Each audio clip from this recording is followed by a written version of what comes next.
இது ஒரு திக் ஃபாரஸ்ட்டுங்க. இந்த திக் ஃபாரஸ்ட்டில் வந்து உட்காந்து மெடிடேஷன் பண்ணால் எப்படி இருக்குன்னு யோசிச்சு பாருங்கள். இந்த இடத்துல வந்து நம்ம தியானம் பண்ணலாம், தியானம் கற்றுக்கலாம். இது வெள்ளிங்கிரி அடிவாரத்தில் இருக்குது. இங்கே மரத்துக்கடியில் இருக்க இலை செடி இதெல்லாம் ஏன் சுத்தம் பண்ணி வச்சுருக்காங்க அப்படின்னா, கம்ப்ளீட் நம்ம லாங் விஷனில் வந்து யானை வந்தால் பார்த்துக்கலாம். அதுக்காக தான். இங்கே 4 மணிக்கு மேலே இந்த இடத்துல அலோடு இல்லை. சப்போஸ் வந்தாலும் உடனடியாக திரும்பி போயிடணும். யானை வந்து அடிக்கடி வரக்கூடிய ஒரு லொக்கேஷன். கோயம்புத்தூர் வெள்ளிங்கிரி மலை அடிவாரத்தில் இருக்குது இந்த லொக்கேஷன். விசிட் பண்ணி பாருங்கள்.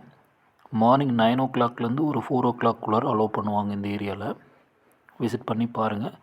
ஒரு சூப்பரான ஒரு பீஸ்ஃபுல்லான ஒரு லொக்கேஷன் இது. இங்கே தான் உள்ளே உட்காந்து தியானம் பண்ணலாம்.